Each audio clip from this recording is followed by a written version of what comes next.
UPSC की कठिन डगर को पार करने के लिए दृढ़ संकल्प की जरूरत होती है। इसी डगर पर मेहनत के साथ चलते हुए बल्लभगढ़ की बेटी गीतिका अरोड़ा ने यूपीएससी में ऑल इंडिया 22वीं रैंक हासिल कर इतिहास रच दिया है। आज जब गीतिका अपने शहर पहुंची तो बल्लभगढ़ के लोगों ने उनका स्वागत एक राजकुमारी की तरह किया।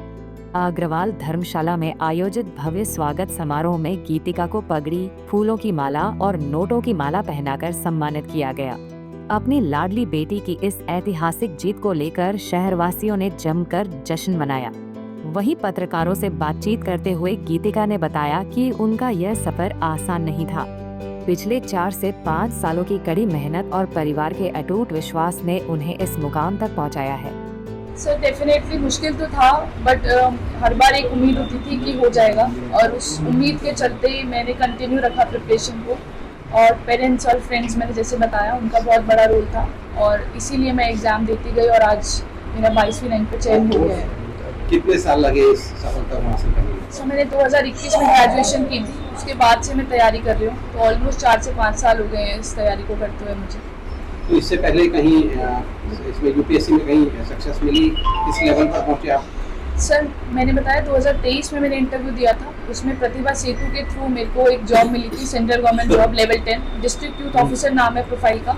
ये मिनिस्ट्री ऑफ यूथ अफेयर्स के अंदर एक ऑर्गेनाइजेशन है माय भारत करके, ये नई, उसमें एक जॉब बनी है डिस्ट्रिक्ट यूथ ऑफिसर। इसमें इसको जिला युवा अधिकारी बोलते हैं, और इसमें युवाओं के लिए काम करना रहता है। हर जिला में जाके, हर एक जिला में एक डिस्ट्रिक्ट यूथ ऑफिसर होता है। तो अभी आपकी पोस्टिंग कहाँ है? अभी पोस्टिंग नहीं हुई सर, अभी ट्रेनिंग चल रही थी। अभी मैं भोपाल में ट्रेनिंग अंडरगो कर रही थी। तो इस बार कितने एश्योर थे अपने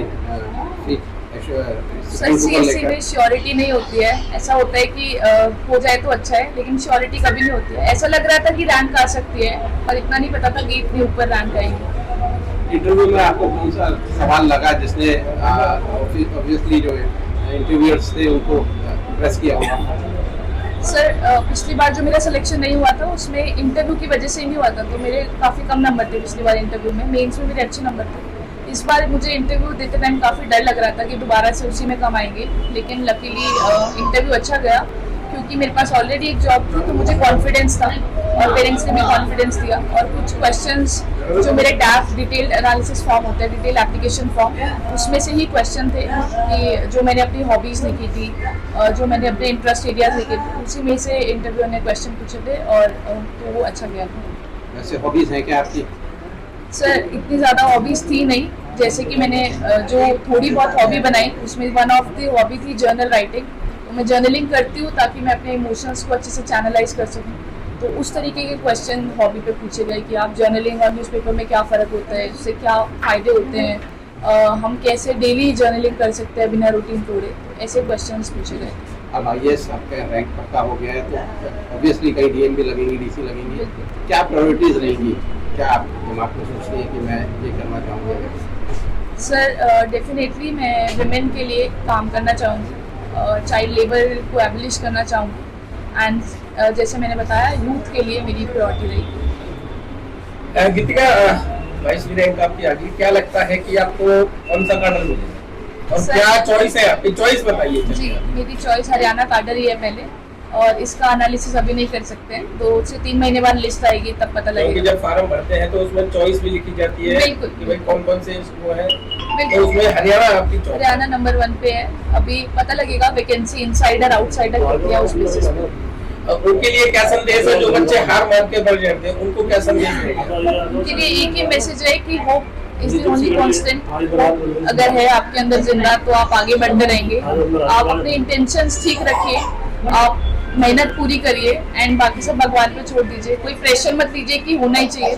मेरे फादर ने कभी मुझे नहीं बोला कि तुम्हारा एग्जाम होना ही चाहिए, तो that was the major factor कि मैंने एकदम प्रेशरलेस और आराम से एग्जाम दिया। ये कहना चाहूँगा, बच्चे के ऊपर कभी भी प्रेशर मत डालिए। बच्चे के ऊपर प्रेशर डालते तो वो वर्क कर नहीं पाते। मैंने इनको पूरी छूट दी है, बेटा होगा तो ठीक है, नहीं होगा कोई दिक्कत नहीं, मगर नेवर एवर गिव अप।